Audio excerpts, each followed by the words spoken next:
Okay, so I'm done. Let me start recording.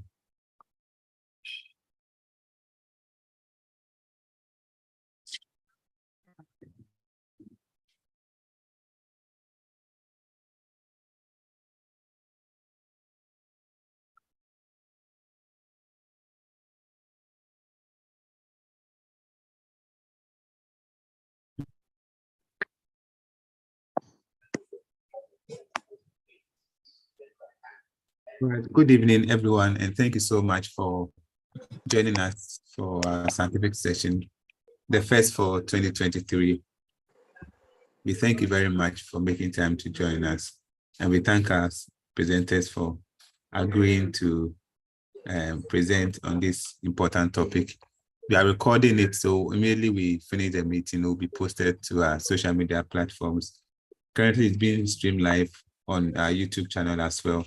So as the presentation starts, I'll share the link on the platform so that those who haven't had access to it can also get access to it. I'll start with an opening prayer, and I'll take a welcome address from Dr. Mufa, who is the president for the Ghana Public Health Association. And then we can go on. And I will please ask us that once you are not going to talk, please mute until we ask you to do so. All right, I'll pray briefly. Almighty God, we thank you for giving us opportunity to meet this evening. We pray that help us to have a very good session. May we get the understanding, and may it influence us in the work we do as Ghana Public Health Association. For our friends who are here to join us, we pray that you help them to join us so we can have a very fruitful session. In Jesus' name we pray with thanksgiving. Amen. Dr. Mufa, please, you can give us a welcome address. Yes, thank you, James, and thank you, colleagues, that once again we are meeting on a topical issue of public health importance. As usual, we know participants will join us in the course of the session. For some time now, we've focused on some key risk factors, health conditions, and other related things related to nutrition, and because partly because of the increasing prevalence of non-communicable diseases and other things. It's not always that we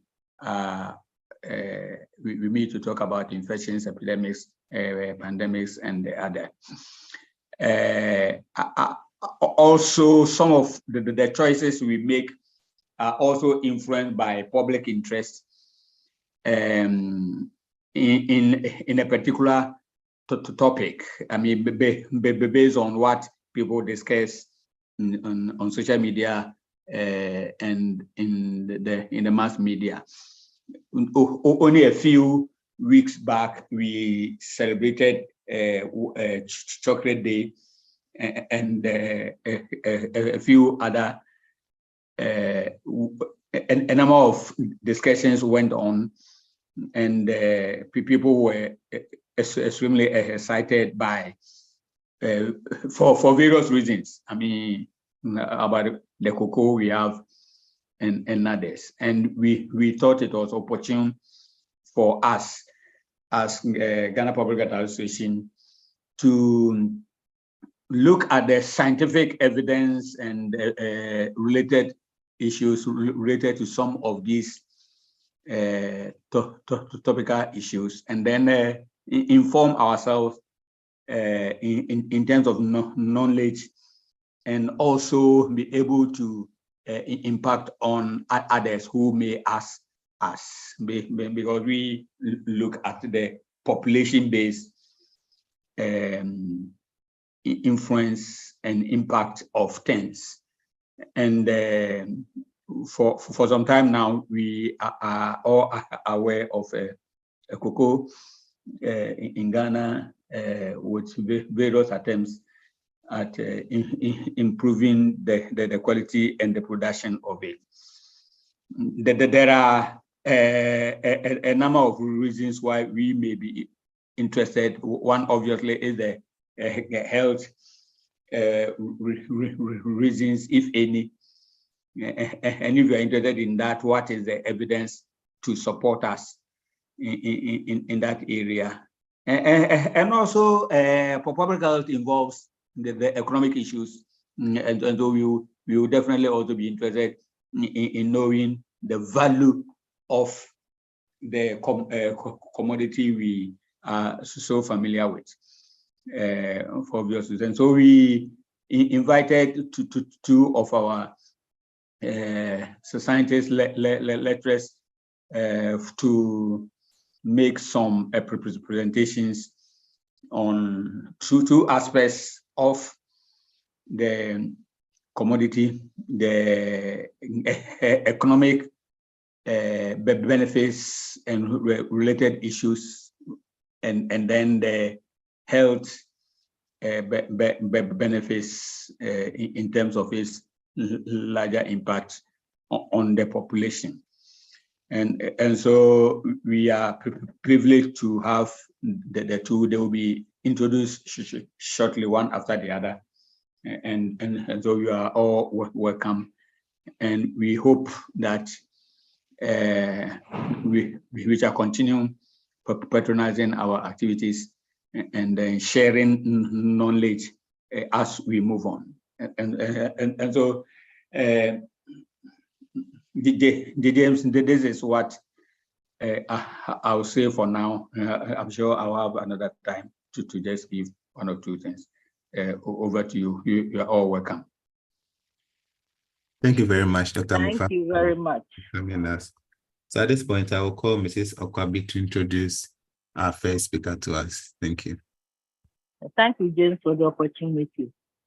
Our first speaker for this evening, Dr. Ralph Amma, is a research fellow at the Institute of Statistical, Social and Economic Research at the University of Ghana.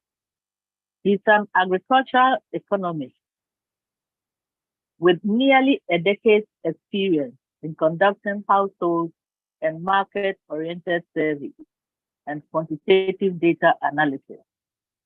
Dr. Amma's research interests are in development economics, food security, and food safety, with associated interest in conducting field experiments to better understand behavioral biases and technology adoption.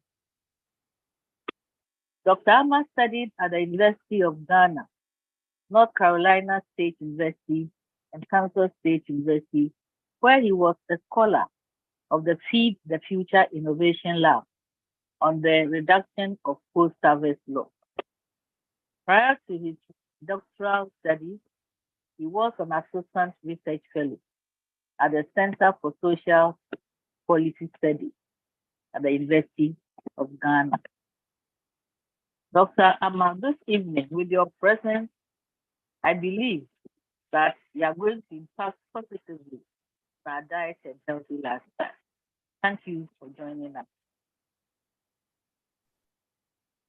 Thank you very much, Madam, and good evening to everyone. Let me share my screen shortly.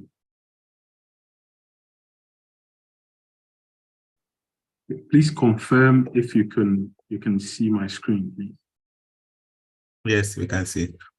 All right, thank you very much, and good evening once again to everyone. My name is Ralph Amma, as already introduced, and I'm glad to be here with you, the Ghana Public Health Association, just to share some thoughts with you regarding the economic benefits of cocoa to Ghana.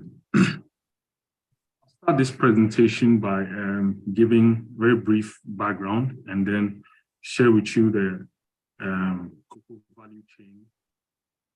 Here I'll be talking about the global value chain as well as the Ghanaian case. Then I will go into the subject matter of sharing some of the economic benefits of cocoa and cocoa production to Ghana, and just to set the stage for the second speaker who will be talking to us about the health benefits. And then I'll also share some challenges and leave you with some conclusions and some discussions afterwards.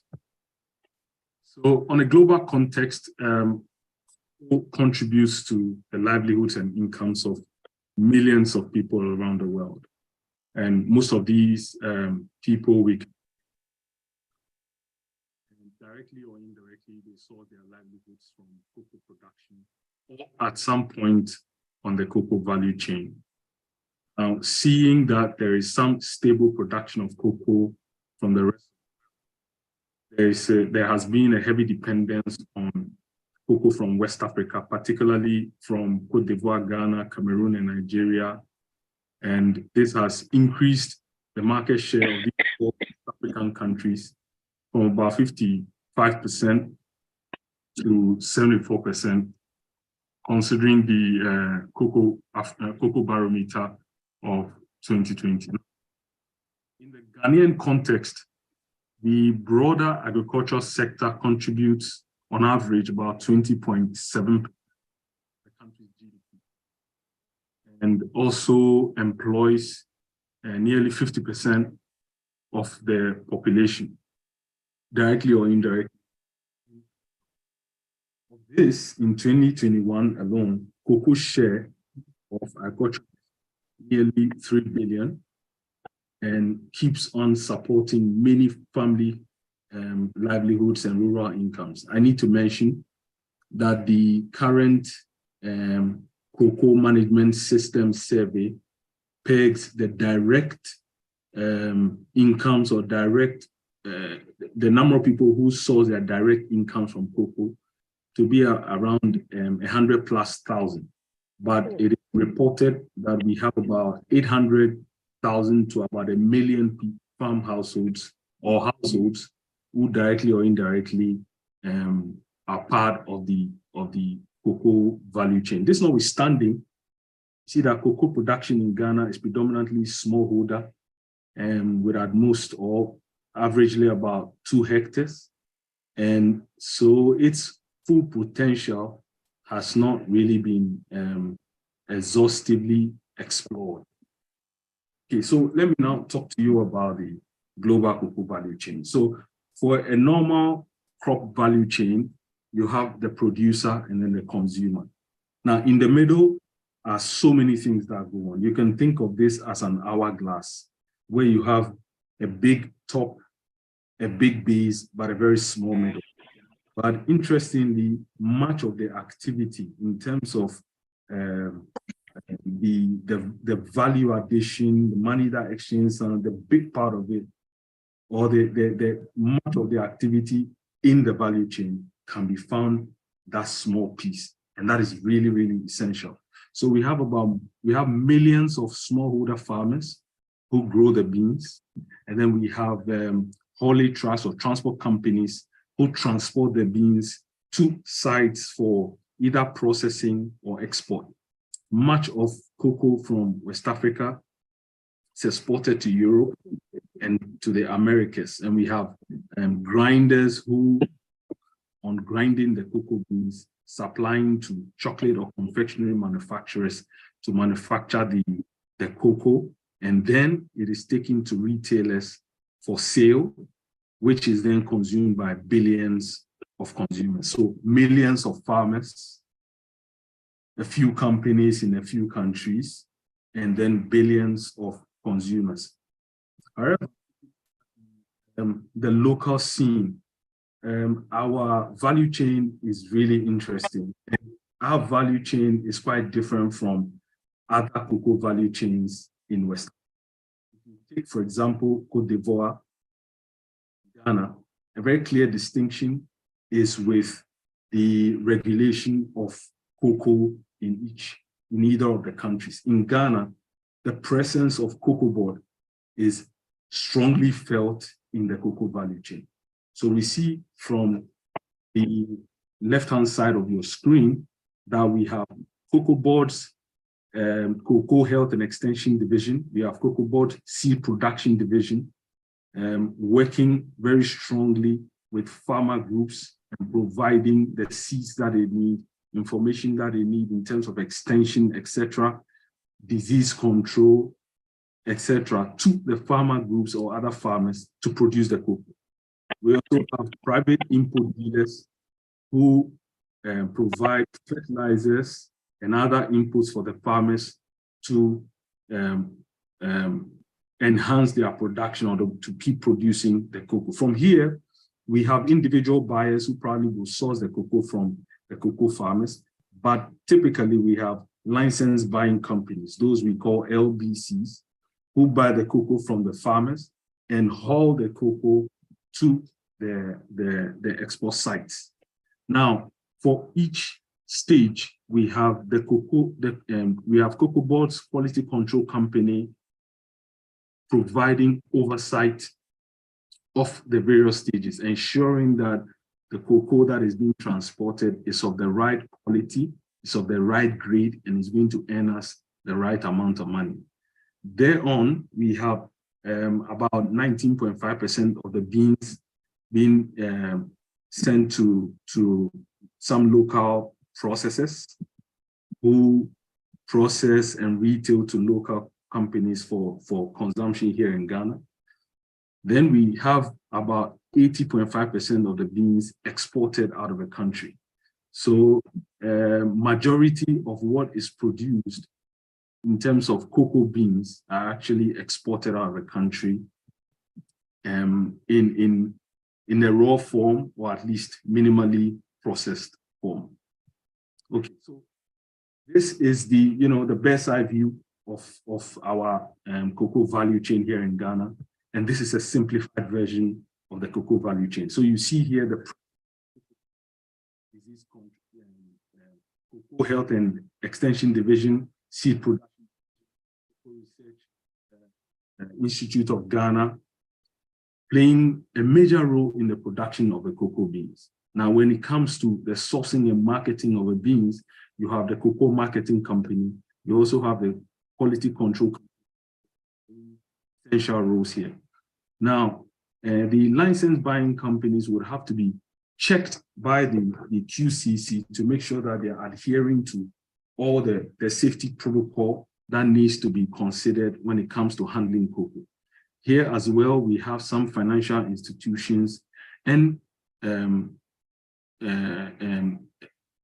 importing countries playing their role here just to source the cocoa to take to the grinders in Europe and the Americas. In terms of processing, as I've mentioned, we have some local processors like the Cocoa Processing Company, Niche Cocoa, etc. We also have the international processors also in the value chain. Then it goes to the retailers and then finally to the consumers. Okay, so now let's go to the meat of our discussion. Let's now talk about the economic benefits. And like I mentioned, this to really set the stage for the discussion, to make us have a fairly broad view of it, link it to health benefits of cocoa. So the first thing we can mention is that cocoa generates massive employment, and in so doing contributes to poverty reduction. As mentioned earlier, it is estimated that about 800,000 to 1 million households are in one way or another engaged in Ghana's cocoa value chain. Now, if you look at the Ghana Living Standards Survey 7, which was conducted sometime in 2016-2017, the value of sales of cocoa alone amounted to about 2.5 million Ghana cedis, 85% of harvested value, right? Now, income from cocoa sales accounts for about 61% of total household income among cocoa farmers. So for cocoa farmers, if you take for every 100 cedis, 61 cedis is sourced from cocoa. For every 100 cedis that they have as income, 61 cedis of that is from cocoa. So it tells us that cocoa is of immense importance to these farm households who are mostly located in the rural areas. And so cocoa forms a very important, or plays an important role in the rural economy as well. Thus, the cocoa farmers without cocoa would be really shooting themselves in the foot, if I should put it that way. Okay. So the second thing is that there's significant poverty reduction incidence among cocoa farmers since 1992. In fact, in 1992, we saw that about 60% of cocoa farmers were reported. Sometime in 2012, the number 28%. Current data shows us that it has gone down even further. Okay, so for Ghana to maintain its lower middle income status, it requires that there is sustainable production of cocoa. Not just that, but that translates into higher per capita income, right? Because increased growth in the cocoa sector is essential to attain such a target. And average growth since 2015 in the cocoa sector has been about 3.8%. Okay. So in terms of still talking about employment and poverty, the cocoa fruit has many benefits. Mostly attention is paid only to the beans. But aside the beans, every part of the cocoa fruit is useful in some way or another. For example, if you take the cocoa pod husk, much of it can be used for production of animal feed when mixed with some of the rejected beans. It is used in the production of black soap, what we know as alata samna in the local parlance. It is also used in producing compost and mulch, some type of organic fertilizers as well. Now, about a year ago, I noticed that there is also juice from the unfermented beans, which can be processed into butter. And to expand justice and more action, this can also Hello, can I go on? Yes, please. All right, okay. All right, so it's useful in the food, cosmetic, and pharmaceutical industries. Now, the sweatings, which is obtained from the pulp fermentation. So I don't know if you've seen a cocoa bean taken out of the pod fresh. There is this sweatings around it. That fleshy substance around the cocoa is used for the manufacture of alcohol, vinegar, jam, jellies, etc. I found out that there's actually a big commodity in the Netherlands called Kumasi juice. And this juice is obtained from the sweatings of cocoa when harvested. So unfermented, it can be used to produce the juices. Fermented, it can also be used to produce alcohol, other liquors, vinegar, jam, and some jellies. So now let's talk about the income that it brings us, the revenue that cocoa production brings us. The cocoa subsidy, 82.6% of all agricultural export earnings. And if you look at only merchandise export, it contributed about 19.3%. This is very, very important when it comes to the balance of trade and balance of payments of our. Now, if you look at this table on the right-hand side of your screen, you will notice that the share of total minerals. What I mean by this is every mineral, gold, diamond, bauxite, etc., contributed about 35.6% of gross total exports for the country in 2021. Cocoa is second to minerals. Cocoa alone is second to minerals and contributed about 19.3% of total gross exports in Ghana. This of a total of about $15 billion. So it tells you the essential nature of cocoa, or the important role cocoa plays in exports, in our revenue as a country, and the kinds of things that cocoa money probably could be channeled into for the development of the country. let's look more at revenues from cocoa. In 2021, cocoa exports increased by about 22% in total value to reach nearly $3 billion.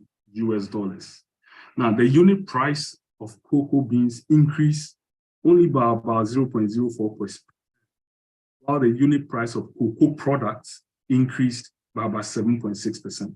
This tells us that if we would shift the focus away from exporting the raw products and processing the raw cocoa beans, adding value to it before we export, there is some margin that we'll be getting, right?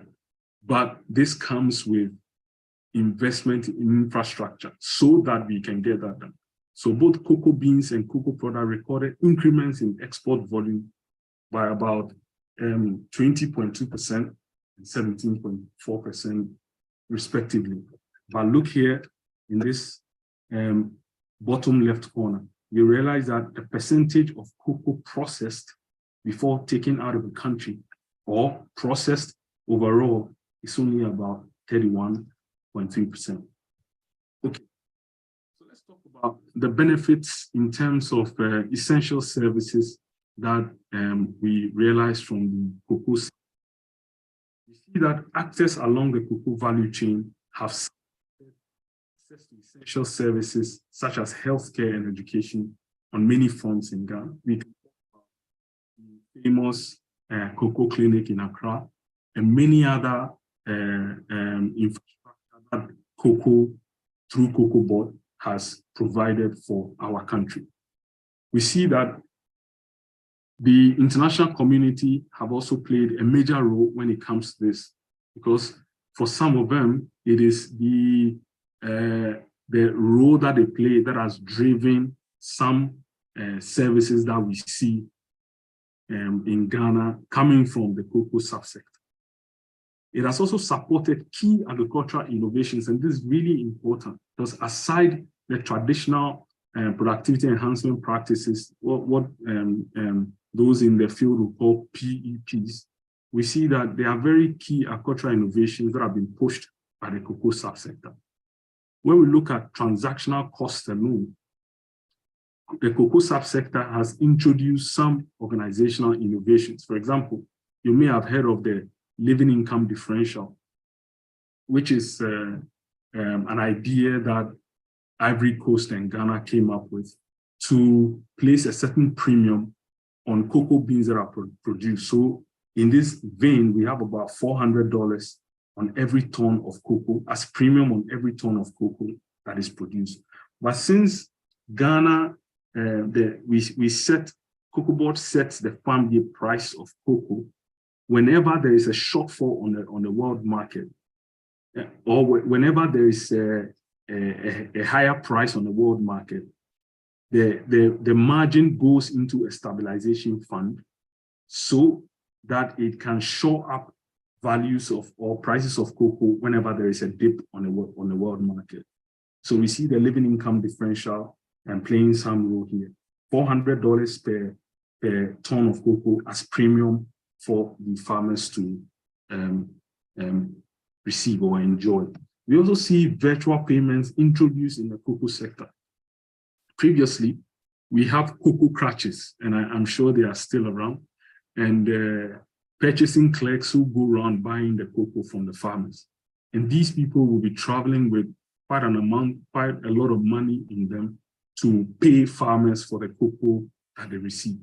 We are seeing more and more innovation regarding virtual payments, cocoa farmers having mobile money and wallets that they can receive money on. So this is one of the organizational innovation that the cocoa sector drove, and we are seeing it play out beautifully in the field as we go around to collect data or to interact with cocoa farmers. We also see certification schemes, which are sustainability related, playing out very well in the cocoa sector. Here, we talk about environmental sustainability, we talk about social sustainability, and then we talk about income or financial or economic sustainability. For the environmental sustainability, we look more at, your environment, deforestation-related issues, etc. For income or economic sustainability, we are looking at farm income, farmers' income, what are they receiving at farm gate, farm poverty, etc. And for the social sustainability, we are looking at issues like child labor, etc. We see that there have been some interesting certification schemes. Now we have organic certification scheme introduced through in the cocoa subsector. We also have a Rainforest Alliance and UDS who come to help out with environmental sustainability certification. And then we have fair trade as well. We have other schemes that are also playing out in the field. Aside that, we've also heard about the Farmers Pension Scheme, the Cocoa Farmers Pension Scheme, which personally I think is long overdue, and I'm glad that it's something that is being thought of, and I can't tell if it has been rolled out already, but we'll be glad to see it rolled out. Now we also see some technical innovations in the cocoa subsector. We see rural service centers, people going to seek advice regarding how they can run their cocoa farms, learn about bookkeeping, etc. These are benefits that cocoa farmers are receiving from the cocoa value chain, and it's likely to spill over to other areas in the rural economy. We also see artificial pollination being pushed heavily. We see cocoa farmers and others being trained to conduct artificial hand pollination. Currently, we're also seeing irrigation of cocoa farms, which previously wasn't the case, and cocoa farm rehabilitation programs rolled out across the country.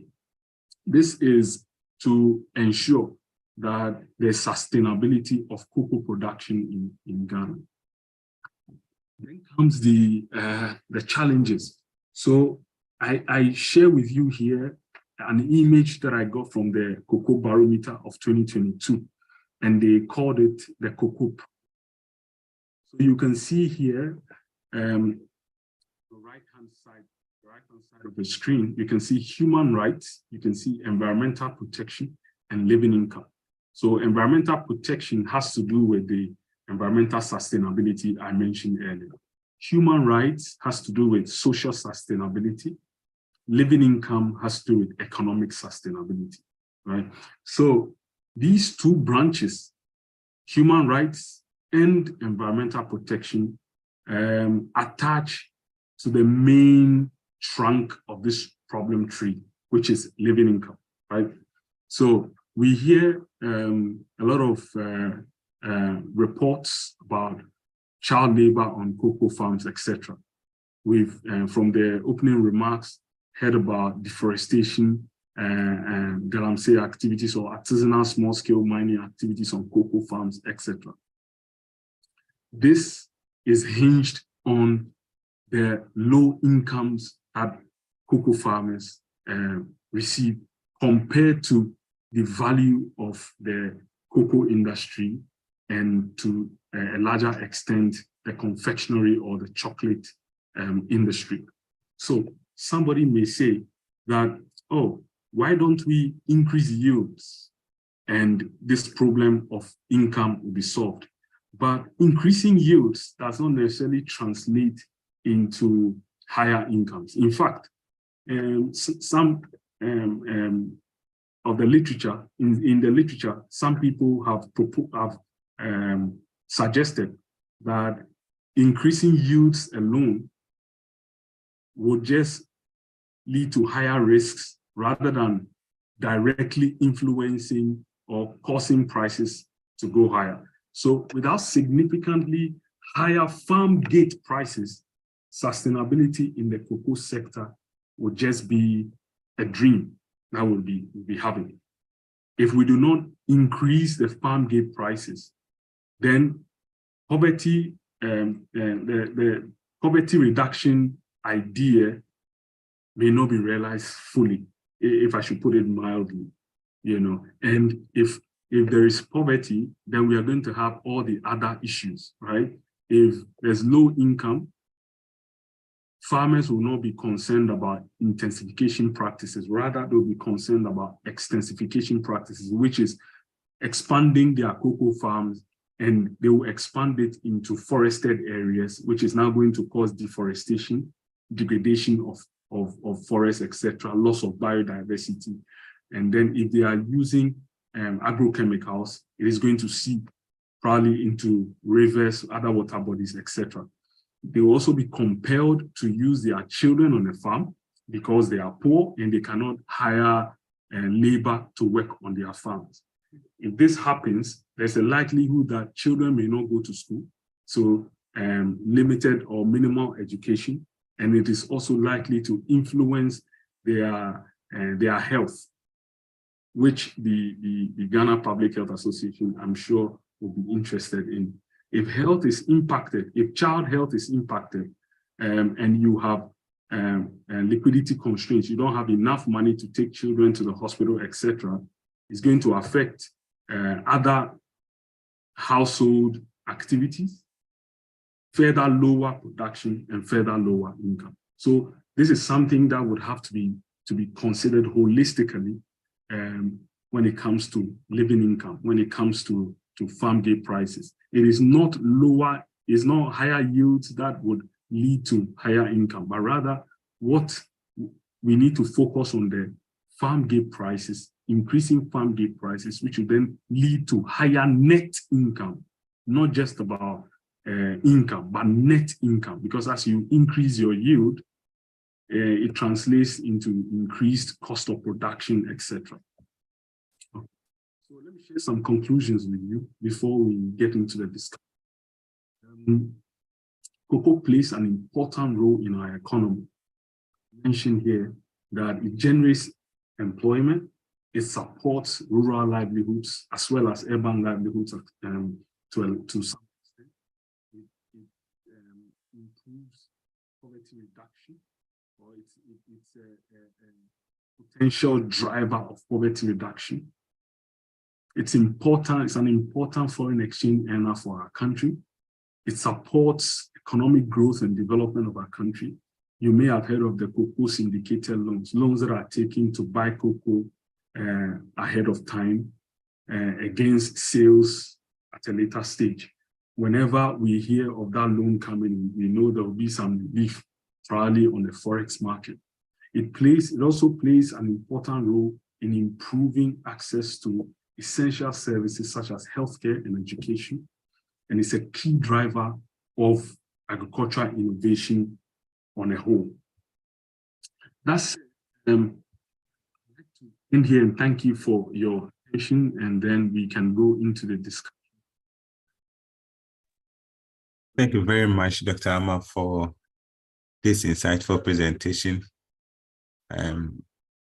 This presentation tells us indeed why Ghana should take cocoa very serious, because the benefits of cocoa to our economy in poverty reduction, in employment, and other things that we've mentioned are really important. We'll come to the discussion section after the presentation from Mr. Charles Jarwin. So I'll ask Madam Mina to introduce Mr. Charles Jarwin.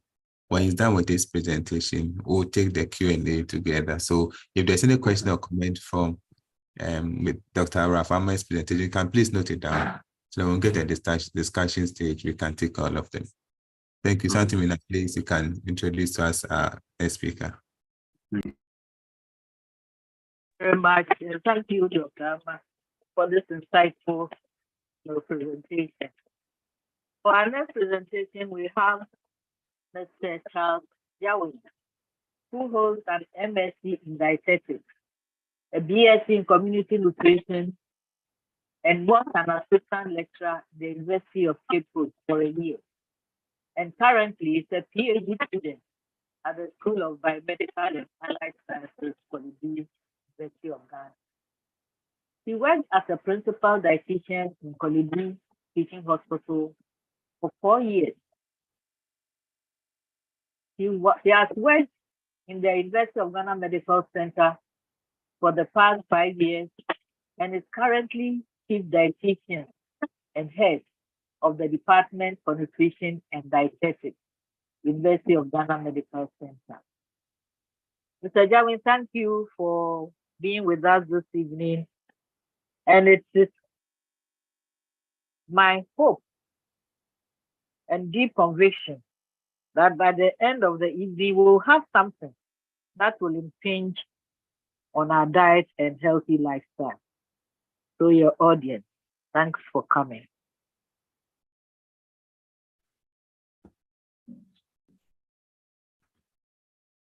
Good evening. Good evening. Can you hear me? Good evening, Good boss. evening. Good evening, boss. We can hear you.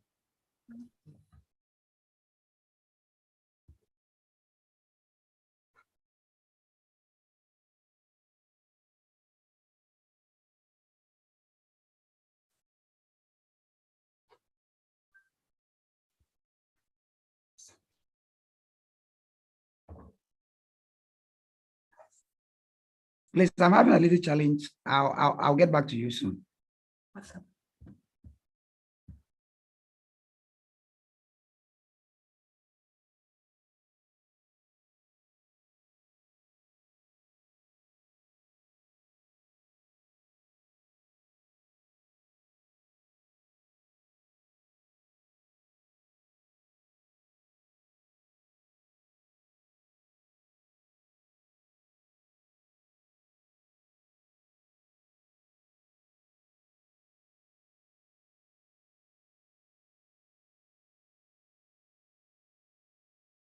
Mr. Jawin, I think you are muted. We can't hear you. Hello, can you hear me? Yes, we can hear you now. Thank you. Okay. Good evening again. Good evening. I'm presenting on the benefits of cocoa, the health benefits of cocoa. And the outline of my presentation, I'll give a brief background of cocoa benefits, the uses of cocoa, and the health benefits of cocoa. Then I'll throw more light on one of the products that most people consume, that is chocolates. And then I'll come to a conclusion.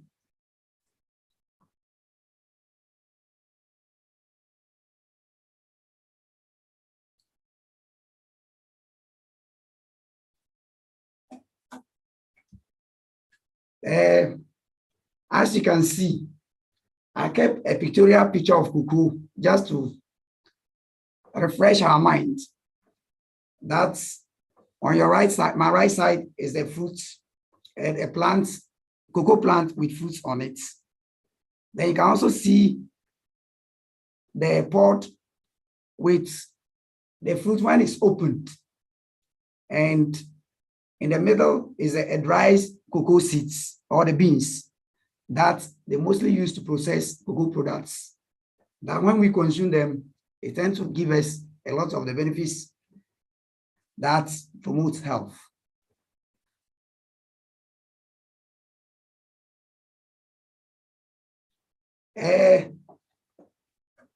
Cocoa beans belongs to the genus Theobroma and a family Malvaceae. Cocoa contains high amount of phytochemicals or phytocompounds such as polyphenols, methyl tartans, and also flavonoids. These are phytochemicals in cocoa that are of great health importance to us. What these chemicals does is that as public health experts, ours is to preach to people what you should eat, how much of it you should eat, and when you eat, what it will do to you to improve health. And cocoa is seen as food, and food is an environmental factor.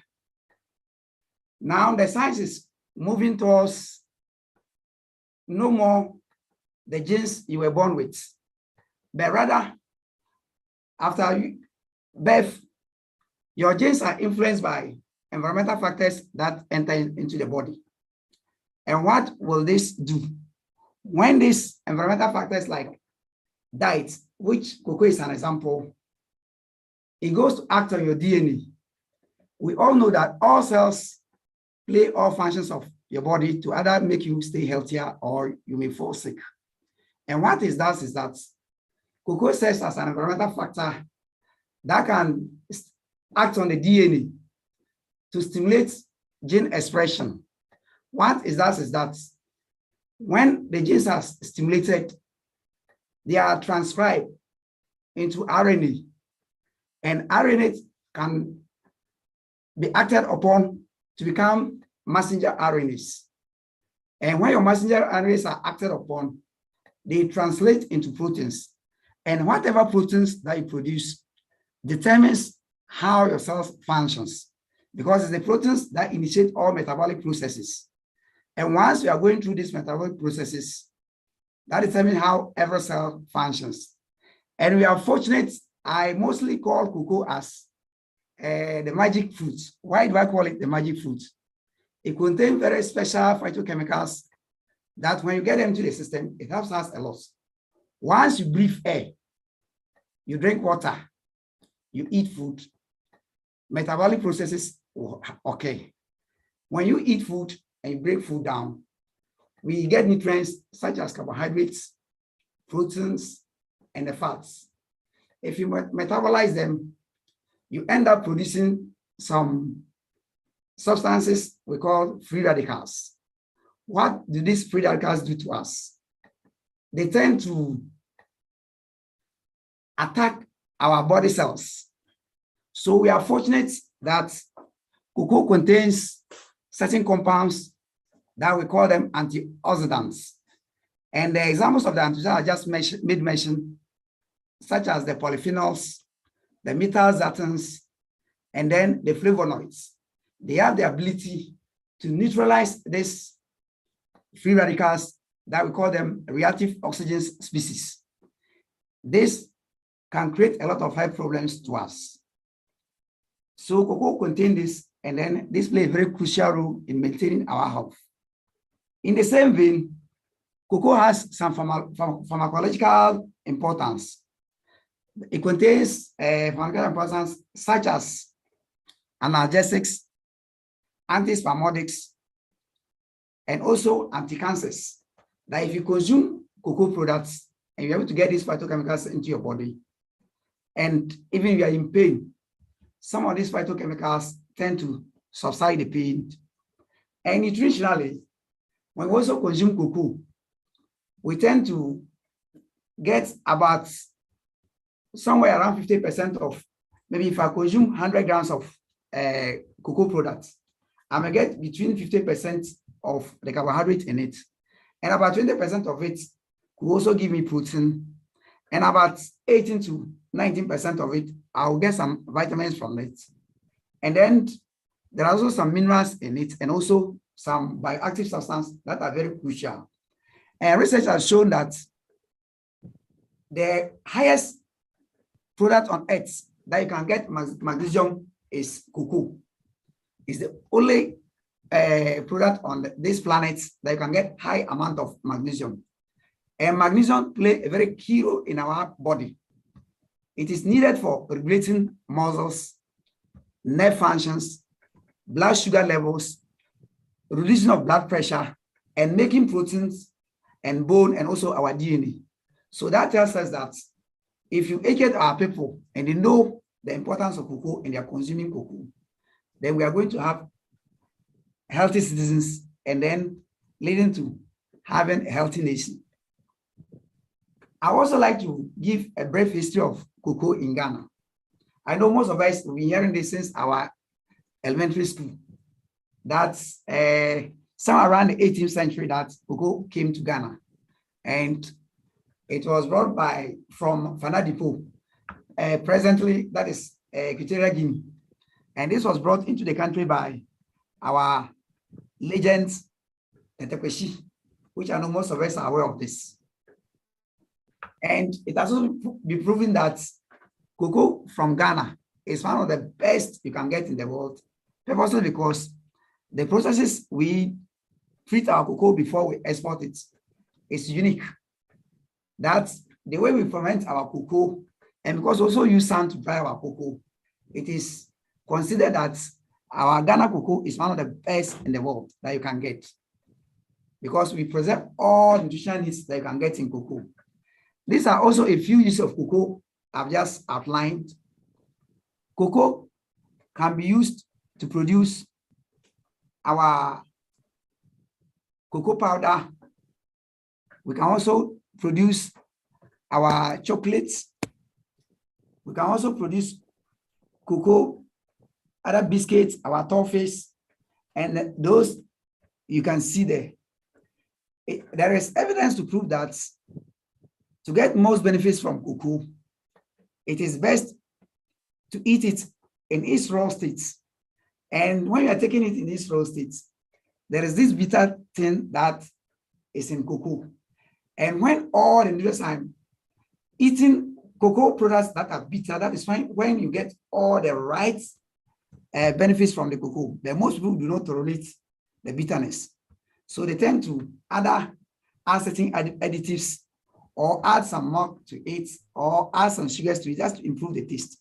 But it's best to consume cocoa when it is in its natural state.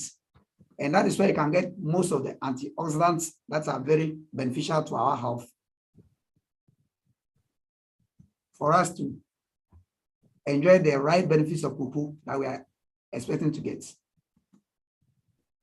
The first benefits I would like to say, the phytochemicals are earlier on mentioned, such as the polyphenols, the flavonoids, and also the metaxytins. One of the key things is that it contains substances we call antioxidants. And what do?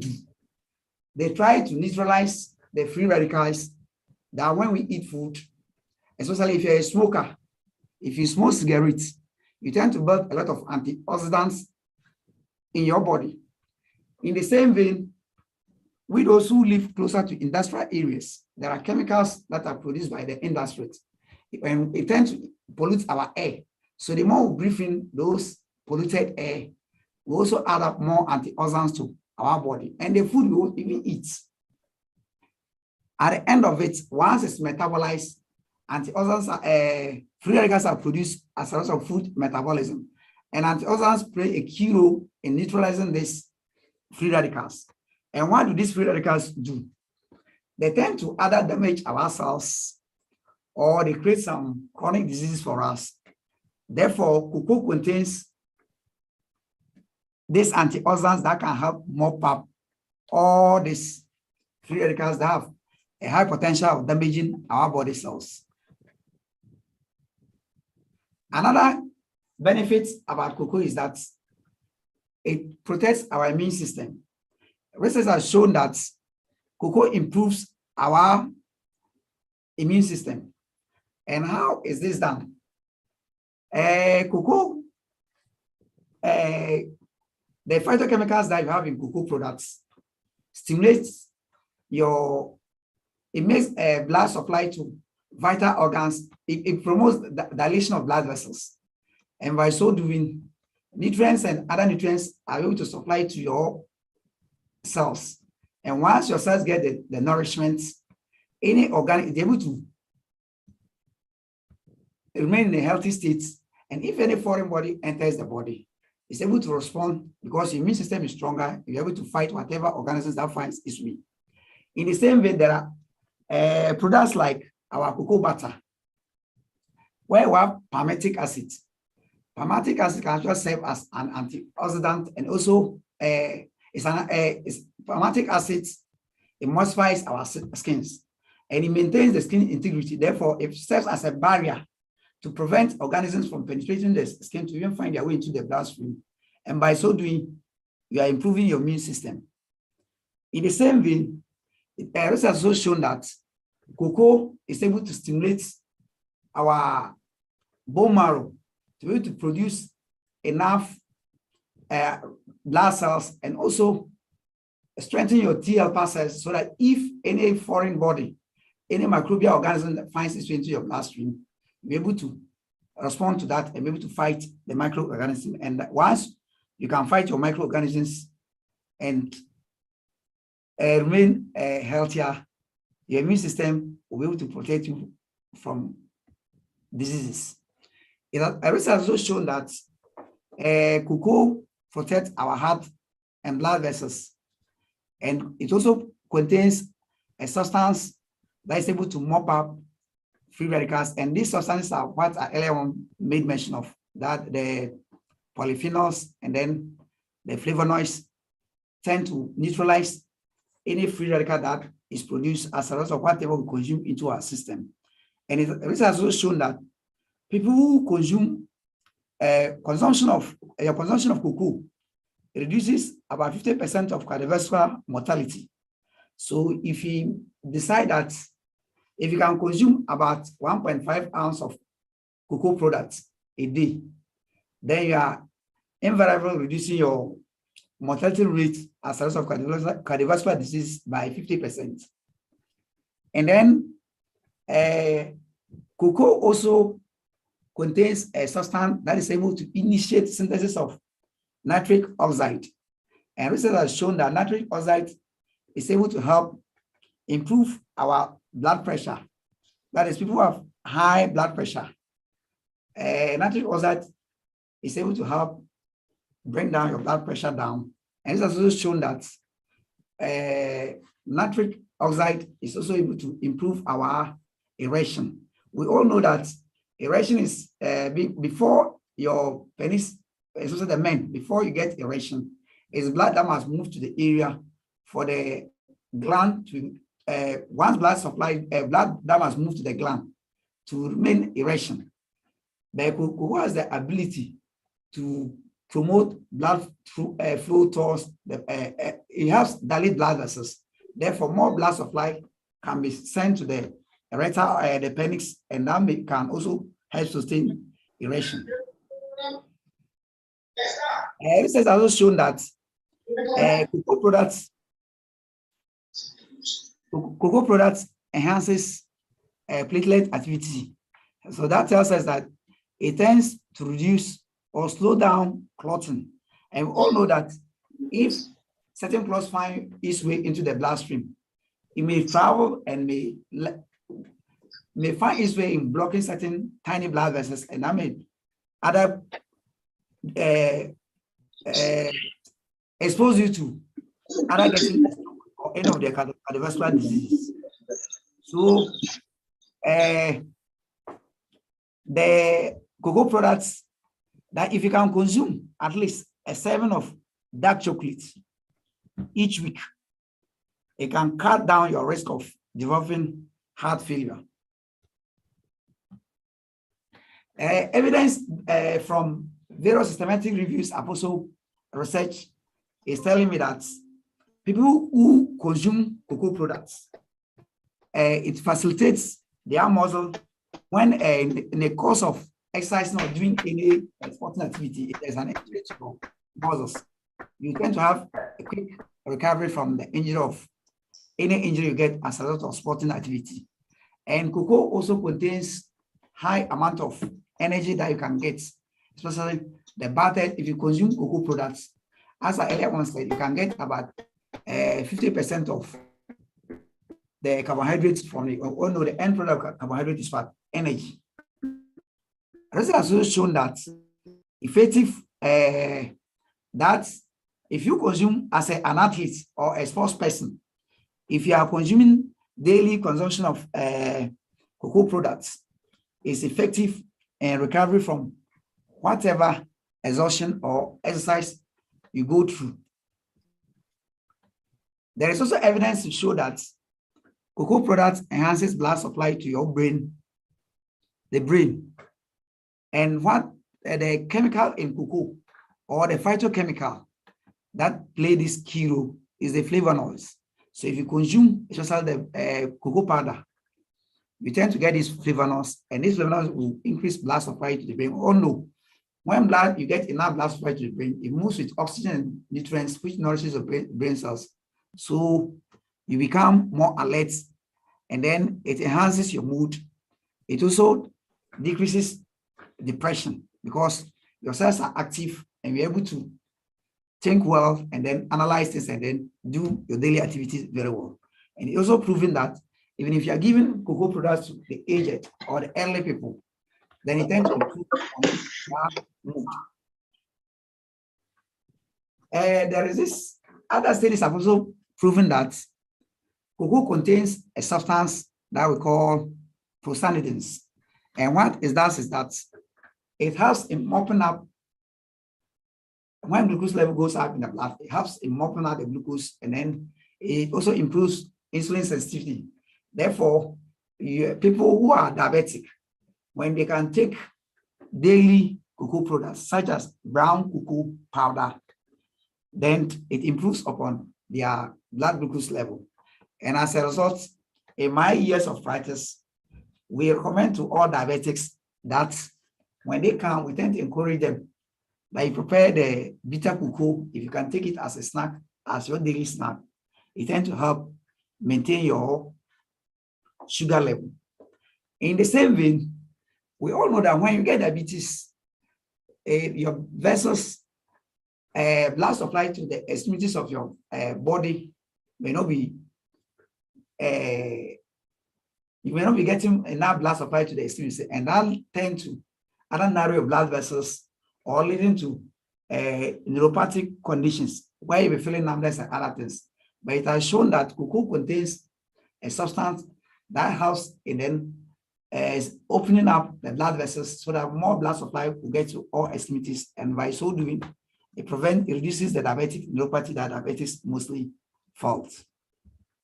And as I earlier on said, that cocoa contains substances that when you give to your clients with diabetics, it tends to improve the insulin sensitivity, and at the same vein, also stimulates insulin production where a person cannot produce enough insulin to meet his daily requirement of insulin.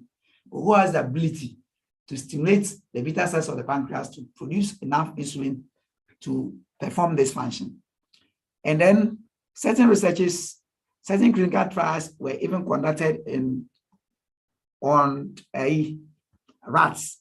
And these are proven that when you give cocoa products to rats that were induced to have diabetes, it improved their insulin sensitivity and then also lowers the high blood level in their system. Cocoa also contains a substance that helps reduce cholesterol level. It's not just reducing cholesterol level alone. That when you take cocoa products daily, it inhibits the low density lipoprotein, which is the bad cholesterol, and rather improves the high density lipoprotein, which is the good cholesterol.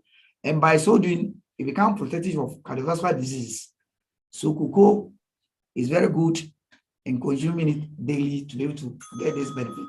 And research has shown that you can get all the benefits of cocoa if you are consuming the dark products.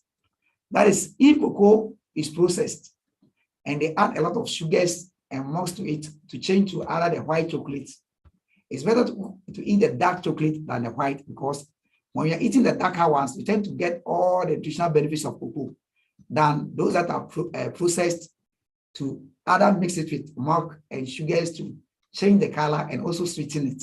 So if you want to get all the benefits of cocoa, it's better to consume the darker cocoa products, which you can get all the antioxidants or the phytochemicals you need to be able to help. Another health benefit of cocoa is inflammation. It has proven that cocoa has the ability to stop the process of inflammation or slow down the inflammation. We all know before an acute inflammation will start, there must be a stressor. When there is any stressor to any cell, that is when a message will be communicated that there is a stressor at this part of the body. And blood, it will lead to dilatation, where blood will rush to the place. And when blood is moving there, it goes with white blood cells will get. When it gets there, there's a struggle between the white blood cells and whatever that is the stressor. And by so doing, they may lead to heat generation. And if this is not stopped, it may lead to redness and then pain and finally loss of function. But cocoa has a substance, which are the polyphenols, and then the flavonoids has the ability to stop this a cascade of events so that those inflammation process do not continue. And evidence is shown that studies have been done in vitro and in vivo, and it has proven that cocoa has had the potential in stopping the occurrence of inflammation. So cocoa products are good. If you consume them daily, then it has the ability to either stop inflammation or reduce the severity of the inflammation that may occur. Cocoa also has the ability to stop the cancer process. As I earlier on said, cocoa product is an environmental factor. And as I said, environmental factors can influence your DNA. And it's what your DNA, normally, cancers are that every cell before a cell divides, it's information that comes from your DNA. That is DNA expression. It's your DNA that will be transcribed to form an RNA. And the RNA must be mature to become a messenger RNA. And when the messenger RNA is formed, that is when it will be translated to form a protein. And whatever protein you form, that determines the metabolic processes that will go through. And whatever the metabolic processes that you go through determine every cell, the function it will do, whether it will continue to be multiplying unnecessarily or it perform a certain function. But cocoa has the ability to stop some of these processes. If a cell is multiplying excessively, it has the ability to stop one of these processes, and by so doing, it can prevent cancer from occurring, or when it even occurs, it has the ability to slow down the rate at which those cells will multiply. It has also proven that cocoa contains a substance we call theobromine.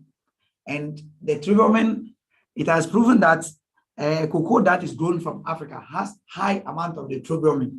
And what is this phytochemicals is doing to our cells? That when you consume it into the cells, it dilates, it's a vasodilator, where it makes the blood vessels open.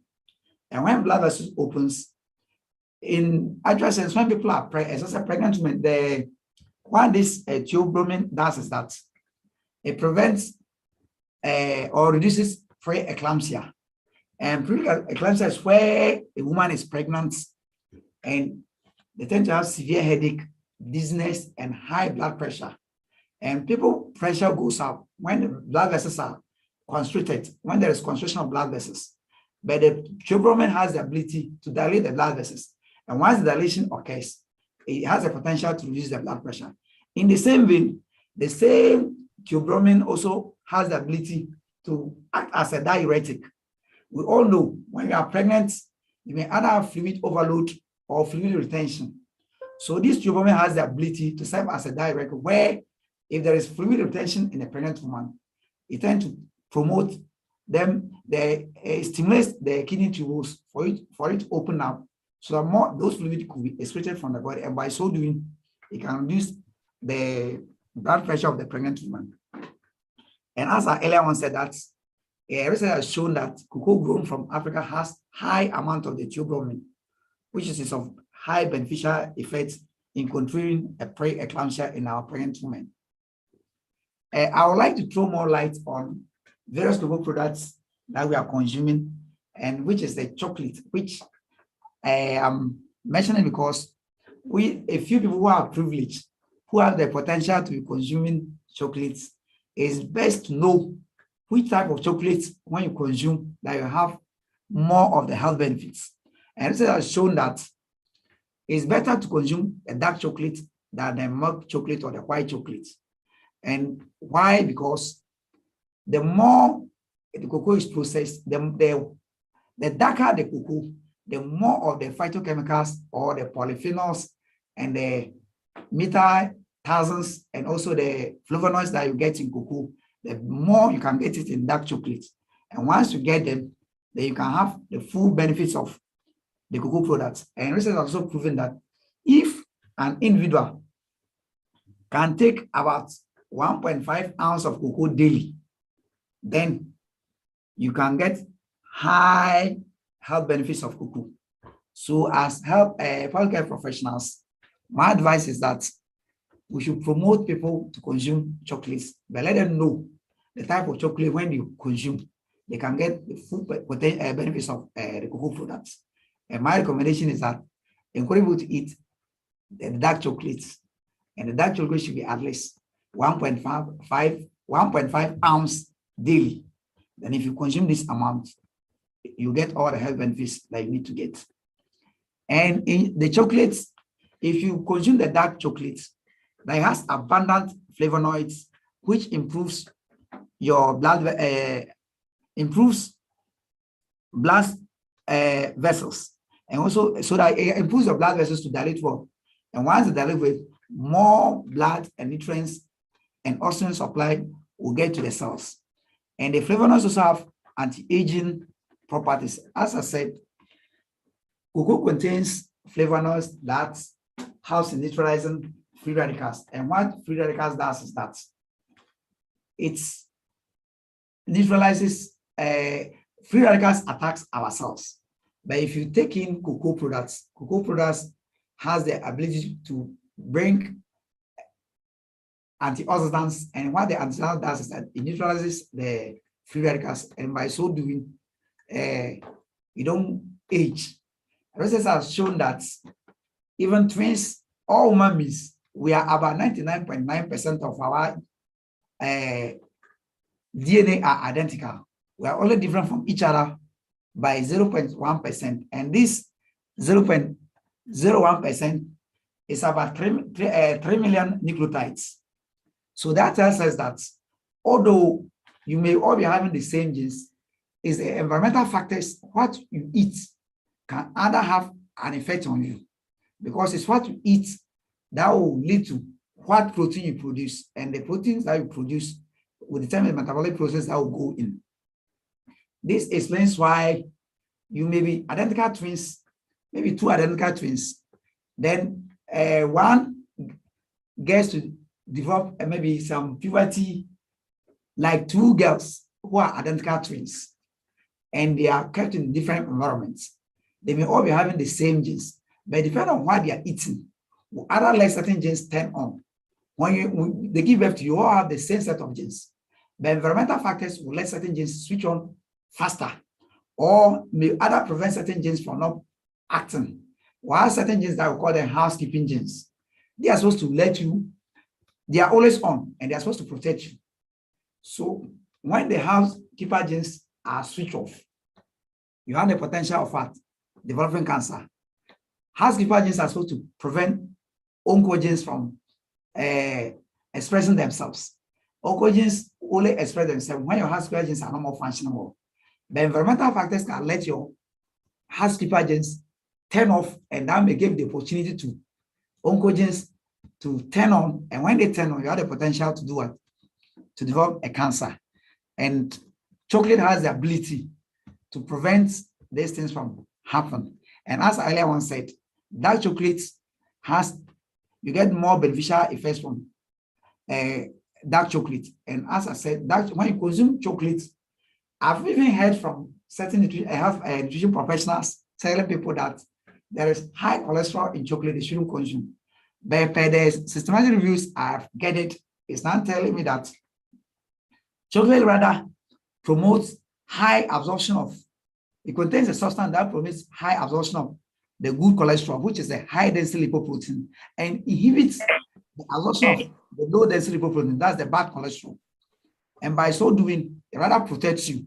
So we should, as public health professionals, we should rather be preaching and encouraging people to consume dark chocolates. And when we do that, they rather get more of the health benefits. And in the same vein, chocolate also contains about 1/3 palmitic acid. And what is this palmitic? What does it do to our cells? The palmitic acid is needed in the body to form the cell membrane, and also helping the lungs producing certain secretions, and also serves as a source of energy, and also help to modify certain proteins.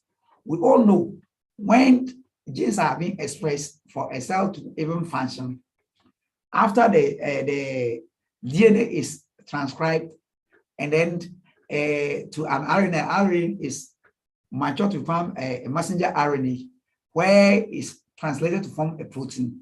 The protein needs to fold, and then palmitic acid has the ability to help how protein is folded to be able to perform its function effectively. There is also another substance that we can get in our cocoa, which is stearic acid, and that if you take about 1.5 ounce of cocoa, you can get about 1.5 ounce of cocoa. We get stearic acid. The stearic acid that we can get in it soften our skin, and also makes the skin very smooth. And then it maintains the skin integrity. And by so doing, your skin don't easily get dried for you to even get a break leading to other organisms invading there. There is also another nutrient we can get from cocoa, which is oleic acid. And this oleic acid, it serves as a modulator in our cells, and also it contains high amount of omega-9. And omega-9 is needed in the body to help you absorb omega-6. And we all know what the role omega-6 plays. Omega-6 is necessary for brain cell development, and also most of the nerves that helps in neurotransmissions. There are other researches that are ongoing. There are conflicting ideas about the benefits of cocoa. Some the reviews are read, and my research based on this presentation, there are conflicting evidence as to whether cocoa has the potential to solve acne.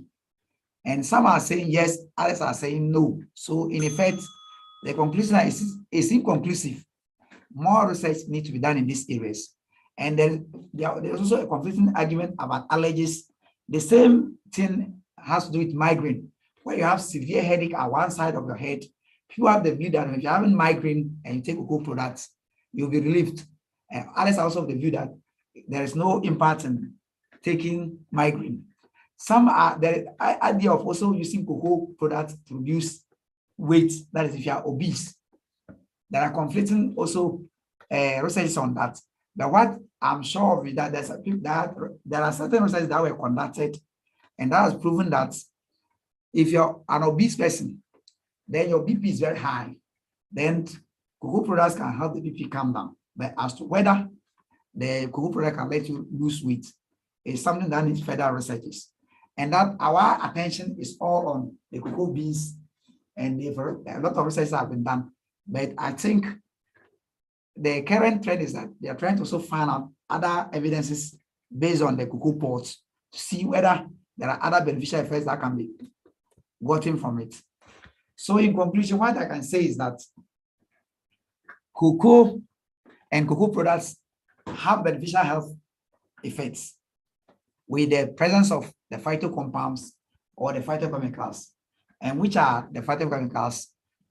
In my earlier slides, I said examples of the phytochemicals are the polyphenols, the flavonoids, and then the metazatins, which are of high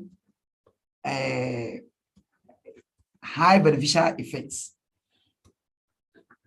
And a wide range of studies have also shown possible beneficial effects of cocoa products, but a clear molecular mechanism is still lacking.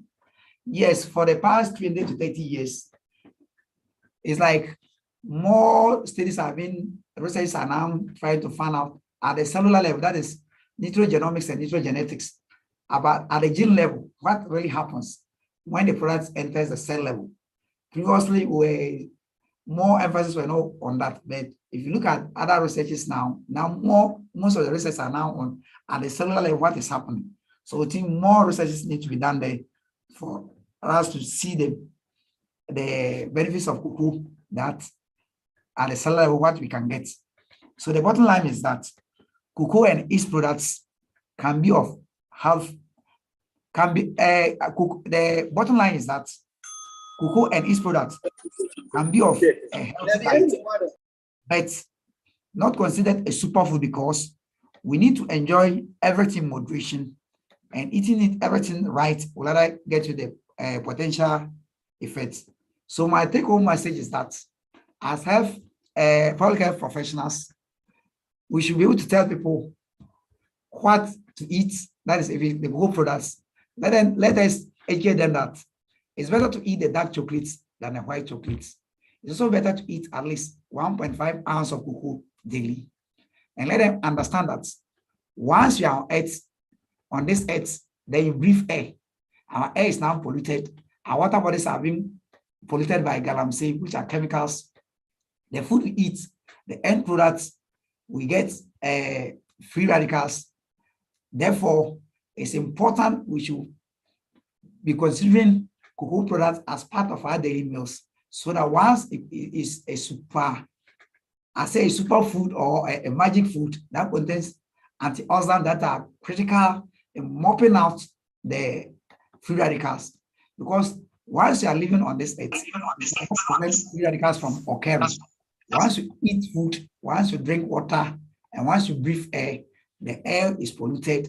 And if you're also a smoker, then you're adding more of the free radicals into your body. So we need cocoa products to help us mop this, and this will let us stay healthier. And we all know when you have healthy citizens, and that's why about a healthy nation. That is why people can get up and look healthier and be able to go to work and do their daily activity. So in conclusion, cocoa has high beneficial effects that can either help us prevent chronic disease, and when you also be able to prevent it and you develop it, it has a high potential to help manage it. So this is where my presentation will end. Thank you. Thank you very much, Mr. Charles Jarwin, for this presentation. Thank you very much. And to Dr. Amma, we thank you so much for your presentation as well.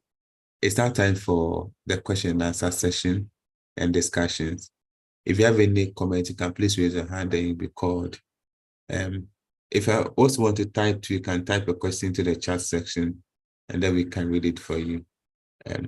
We have some comments I'll kindly go through on the platform from the chat session. One from Jacob Zenu says, great and undiluted health benefit of cocoa and its product.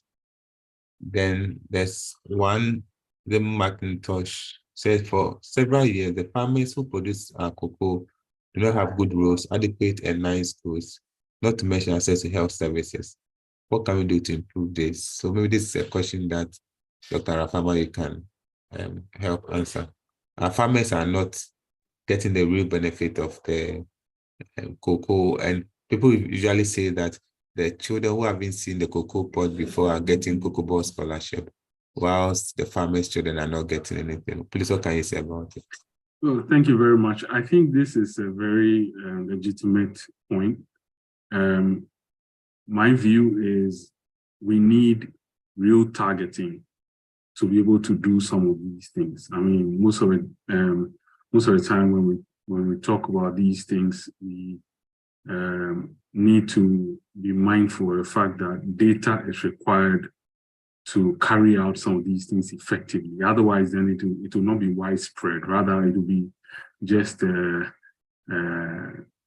few people who will be benefiting from the lot. I think we need to be very targeted at our policies regarding, addressing such issues. And let me mention that the cocoa management systems of Cocoa Board is working really hard to digitalize some of these things and to make sure that they collect real-time data on cocoa farmers and cocoa farming activities to conduct needs assessments of cocoa growing communities, etc., so that policies can be, crafted to address some of these issues. But it's a big issue. I agree with you 100% that most of the time they don't benefit from some of these things. I mean, directly. If we even talk about cocoa roads, how many cocoa roads have been constructed in the past, say, 5 years? What condition are they in? We can ask about schools in cocoa growing communities. How far apart are they? are teachers even there? What is the level of teacher absenteeism, etc.? But this cannot be done in isolation. We need to think about strategic ways of bringing all stakeholders on board. The Ministry of Education, GES, Ministry of Health and Ghana Health Service, so that we look at ways of, because I mean, these are citizens as well. And it's not like we're trying to favor one side and leave the other. So I want to say that activities like what the Ghana Public Health Association is holding tonight is a very unique opportunity to spread the word and you know, get others to come aboard so we get this thing done. Thanks. Thank you very much. Please, if you have any questions, you can please raise your hand. I was just, Dr. Ma, I'm just going through your presentation from the YouTube, and you mentioned that it's a very important foreign exchange earner for the country. And the question is, if you look at how much cocoa is bringing to the economy, why is it still difficult for us to invest more in this cocoa areas? You mentioned the cocoa rows and the school, and yeah, is it that we are not really seeing the benefit, or we are taking them for granted? We can answer my question, but let me take Dr. Mufa and then you can put the two together. Dr. Mufa, please, you can speak. Yes, thank you very much. I'll be speaking later on, but this one is a question, so that's why I've raised my hand. And to Darwin, does cocoa have any effect on the hormones, especially estrogens, in terms of affecting menstruation and the other issues? The other question is, in the production of chocolate, I mean, there's quite substantial amount of sugar and milk added. Why can't that be regulated? I mean, just a little to that, because the fear from many is that if you put too much of the sugar and you are eating that amount of chocolate a day, won't you be exposing yourself to other red factors you want to avoid? Over. Okay. Then I'll can you hear me? Yes. Hello. Yes, we can hear you. I'll bring the last one. As I earlier on said, you can only get good beneficial health effects of cocoa by consuming cocoa that contains a lot of the cocoa in it. But white chocolates, they add a lot of milk and a lot of sugar in it. So when you are consuming it, it only improves taste. In actual sense, chocolate, when you are eating chocolates, that you can feel the bitterness in it. That is when all the polyphenols, the flavonoids, and then the methyl-xanthins are all present. But because of taste, people tend to like things that are sweet in their mouth, but not the health benefits. So, and the manufacturers, you know, it's business. People think what they will do, they will get people being addicted to it and they will not be consuming. They are not producing, thinking of the health benefits. So it's up to us as health public health professionals, we should also try and then throw more light and educate the general public. Now it's better to consume the dark chocolates than the milk chocolates and the white chocolate, because they contain a lot of sugar and milk in them. And then we can also help to push for policy regulation. Maybe in subsequent, we can, through media, we will push for this, and so that if our legislation, our legislation could come out with something like that, so that it will regulate how much white chocolate is sold in the country. And the other question has to do with, please, can you, the other question is like, it has escaped me a little. Does cocoa have an effect on estrogens and other hormones, especially the. Yes. It has, because as I earlier told you that cocoa is an environmental factor. If you take it, is the DNA, it goes to act on the DNA. And when it acts on DNA, is the DNA that will be transcribed to form RNA. And RNA will get matured to become a messenger RNA. And when it gets matured to become a messenger RNA, is the messenger RNA that will now translate to form a protein.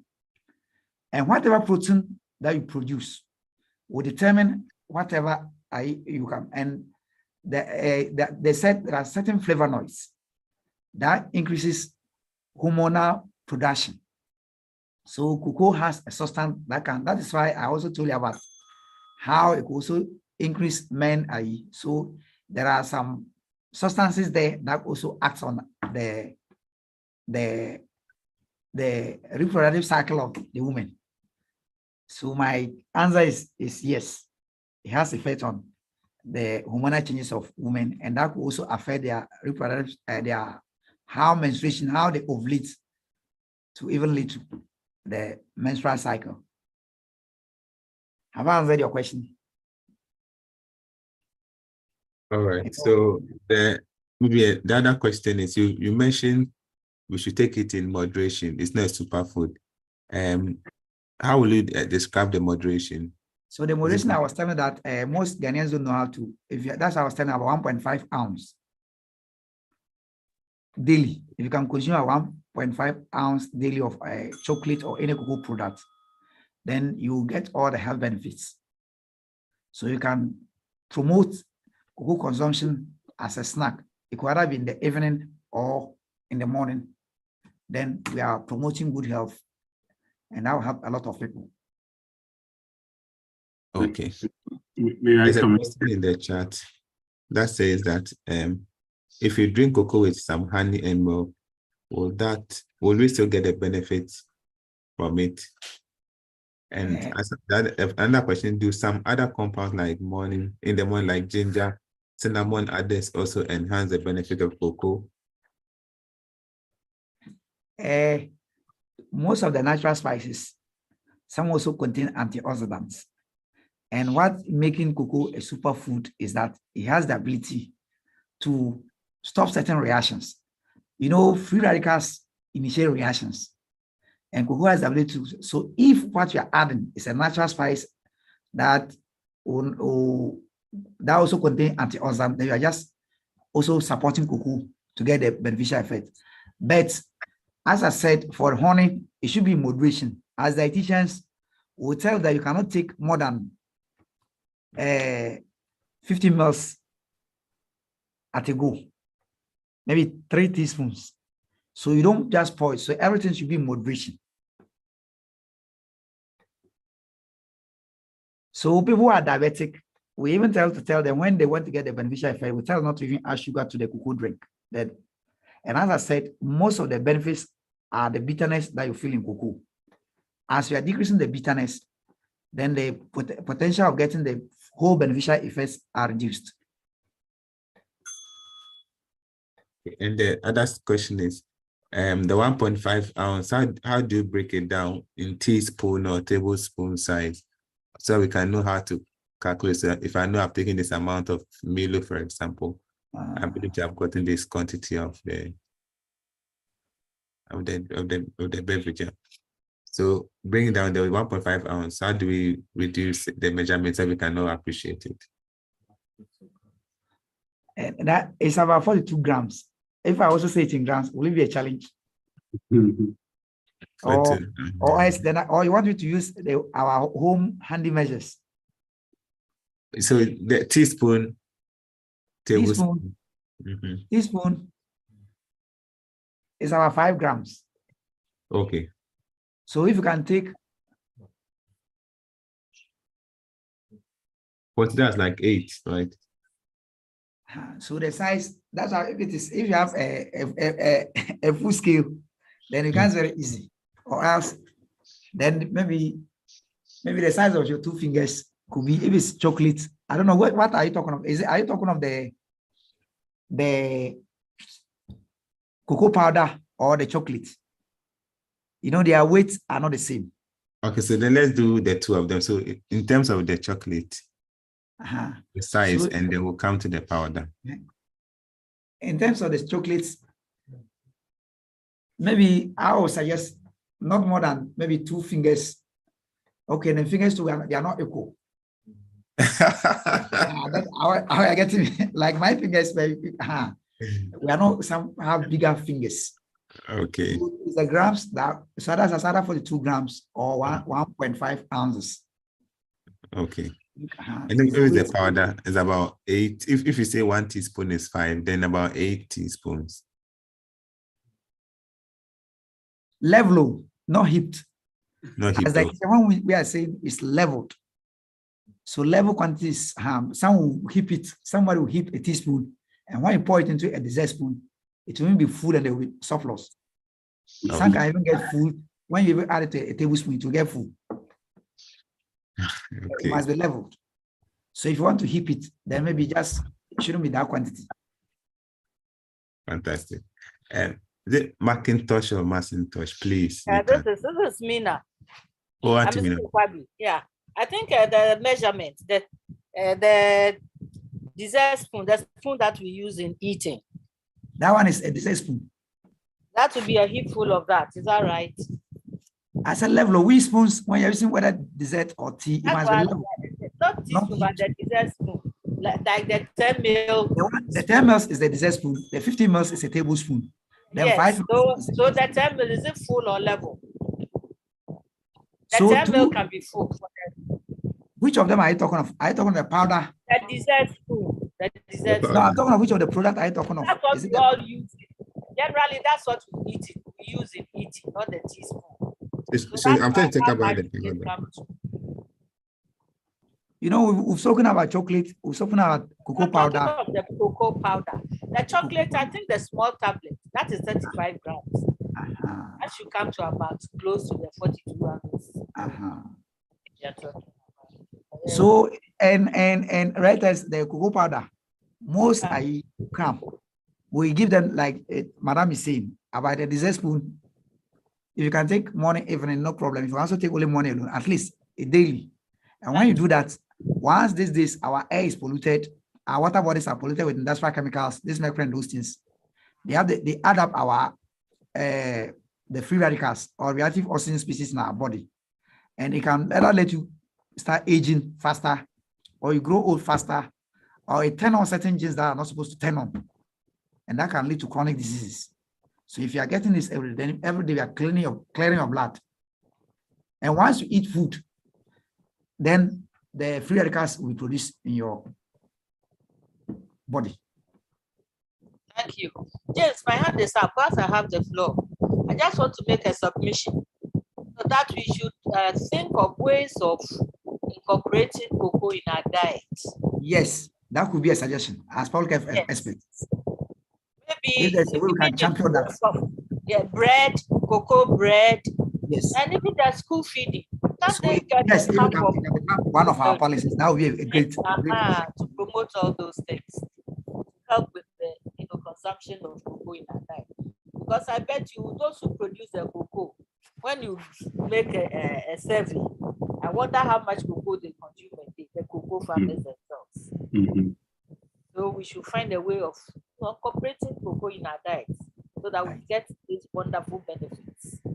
Thank you. And then we should also encourage people to be reading full labels.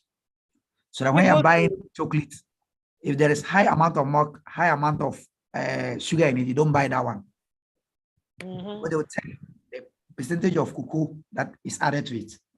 Yes. So food labeling, reading of food labels is also very important. Mhm.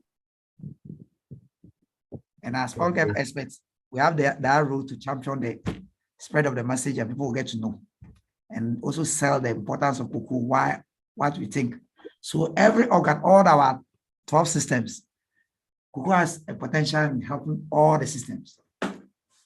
So it's a magic fruit, but we are growing it, and most of us don't know.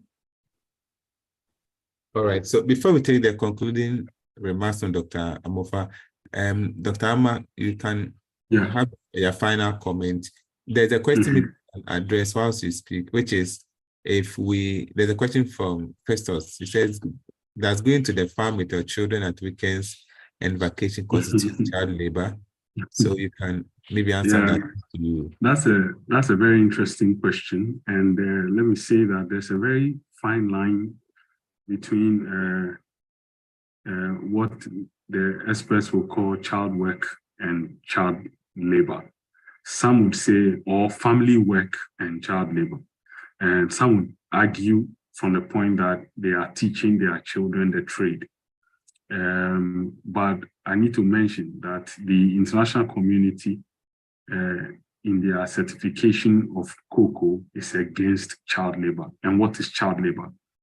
Child labor is defined as work that deprives children of their childhood, their potential and their dignity, and that is harmful to physical and mental development. So it is referring to work that is mentally, physically, socially, or sometimes morally dangerous and harmful to the children. So is your child going with you to the farm to engage in activities that would endanger their health, or that would mentally, physically, socially, and morally be dangerous to them? Then that is classified as child labor under the ILO definition. Okay, but most from our work, most of the cocoa households that we've spoken to will probably say, okay, I take my child to the farm, he sits down, I teach him a few things about the business, etc. Right? It is not.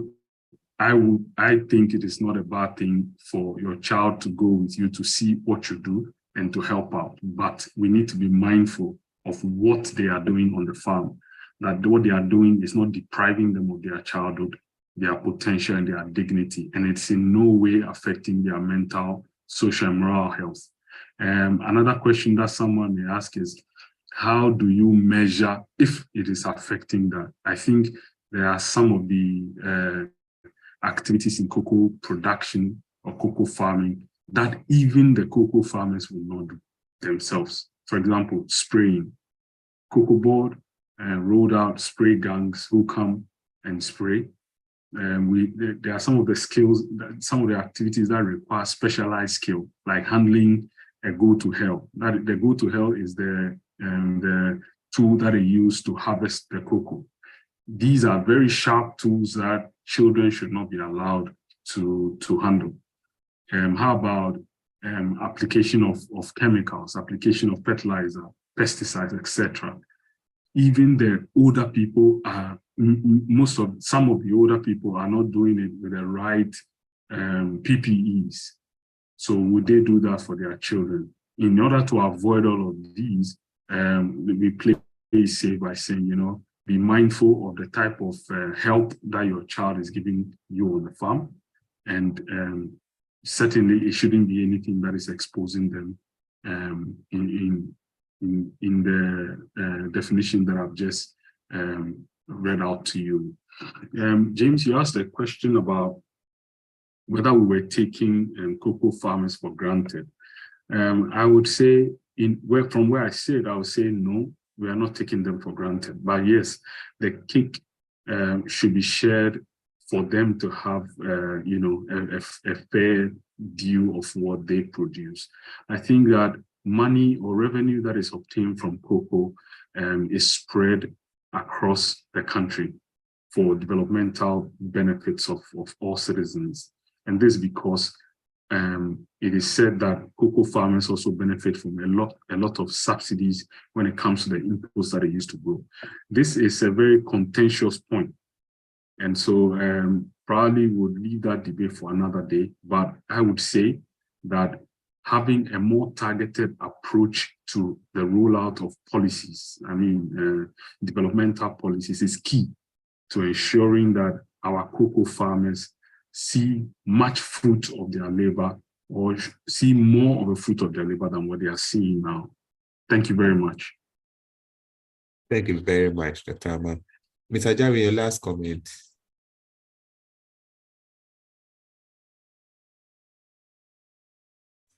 my last comment is that we should, as public health professionals, let us all try to find ways that if there's a way we can all influence the policymakers so that cocoa becomes part of our daily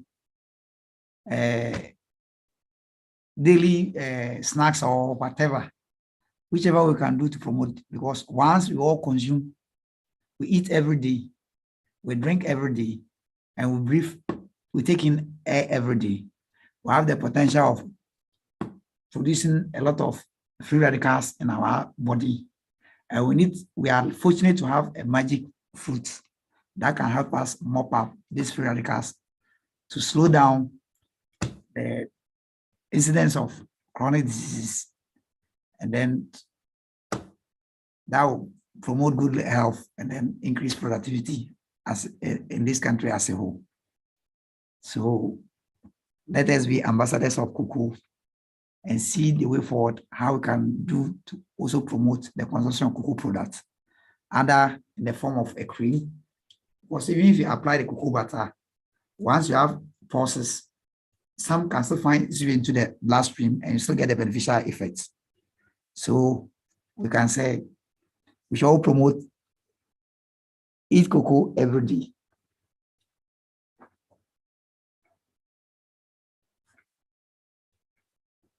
All right, thank you very much. Dr. Mofa, please. Your final word. Yes, thank you so much. My network is not that strong, so I'll be quite brief. I want to first of all thank Dr. Ahmed and Janjaweed for this brilliant and very educative lecture. It's amazing that people don't like to broaden their knowledge. And as far as I'm concerned, a public health professional must be all round. And that's why we intentionally from time to time bring on board quite a number of these topical issues. I mean, the content of this representation is such, is so rich that I think we will take it forward. And because you are asking us as Ghana Public Health Association to promote this, I'll be asking Mr. Janjaweed and mostly because we'll be focusing more on the health aspect, but obviously link it with the economic benefits. We will be coming up with a form of a communique of this scientific session. We will just something like a form of a summary of what we've learned today. Look more at the scientific evidence you provided to validate some of the claims. And then I'm sure we give ourselves some 2 months to do that. I hope you will not be averse in the sharing this the content with us, so that you'll be mentioned in unless you don't like that, we can move it as a public health association communique, but acknowledge those who contributed to the presentation, or it can be a joint one. Normally we have not been doing that joint thing. We assume that once it's presented, it becomes a public